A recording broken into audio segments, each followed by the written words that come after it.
they had in Toronto they had Johnny Bower and Terry Sawchuk, Hall of Famers. In Rochester they had Jerry Cheevers, Hall of Famer. Don Simmons in Tulsa, and a guy named Al Miller in Victoria.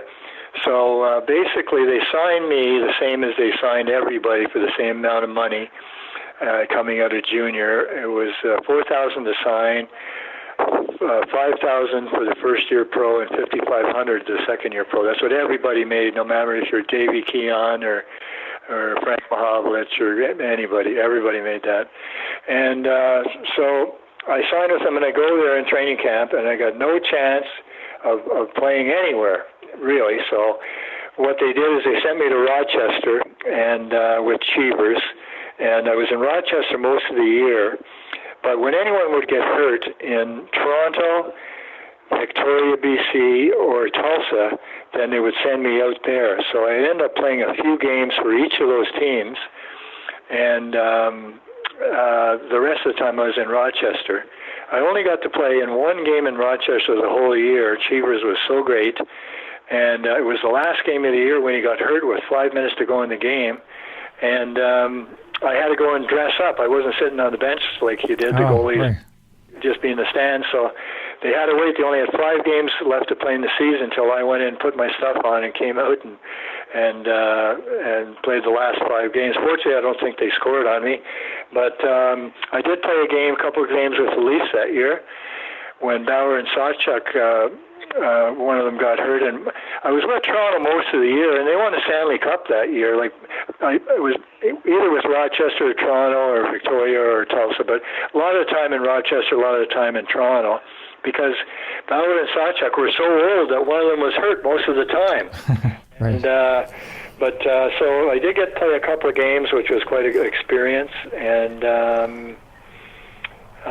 my first game was against the Rangers in Toronto. We lost 2-1. I can remember the winning goal went off Donnie Marshall's skate. He didn't mean to kick it in. It was a good goal, but it just went off his skate. But I played pretty well.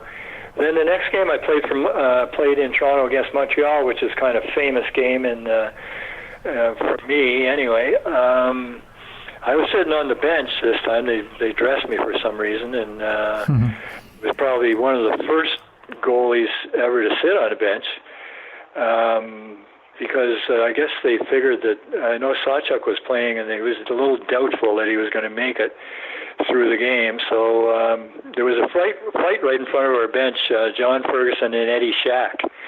So I wanted to be part of the team, and so it was right in front of me sitting on the bench. So I was yelling at Ferguson, and in the first period, and we were losing 1-0, I think. And so anyway, Punch Imlach heard me yelling at him, and he took the towel off my neck, my shoulders, sitting on the bench, and he said, "You're going in the net, get Ferguson." So I said to him, "Well, how can I get him? He's in the penalty box." He said, "Get him when he gets out." So I said, "Oh, okay." So they put me in the net, and they scored a couple of goals on me, and it was getting near the end of the first period, and Ferguson was still in the penalty box. And so I figured, I'm never going to play another game in the NHL. What should I do to try and make people remember me? So I said, I'm going to go and try to myself. I'm going to go try and score, or at least get an assist. So somehow the puck ended up in my glove, and I took a couple of steps, and I was by everybody, and I dropped the puck, and I only had one guy to beat, and it was J.C. Tremblay, who never hit a guy in his life. So I went and I tried to put a move on him at the Canadiens' blue line, and he hit me, and I went spinning around, and I could see Ralph Backstrom going the other way on my first spin on a breakaway with only Marcel Prono roll back. And on that spin, I saw Punch Imlach pull his hat down over his head. And then on the second spin, I saw Marcel Prono make the greatest save I've ever seen in my life, stopping Backstrom. And as I scurried back to the net, I fell down a couple of times. The whole Montreal Forum was just laughing their pants off. And I got back in there, and then it turns out the whole arena would just buzz for the rest of the game. And they changed the rule the next day that a goaltender can't go by the blue line, and they sent me back down to the minors to Victoria. I was there the next day.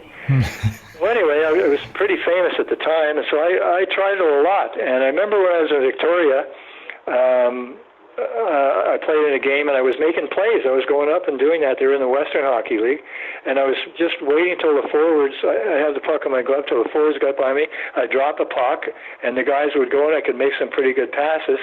I remember a guy named Millie Marcetta got 5 goals one game for Victoria, and the headlines in the paper the next day were, Smith gets 4 assists, Marcetta 5 goals.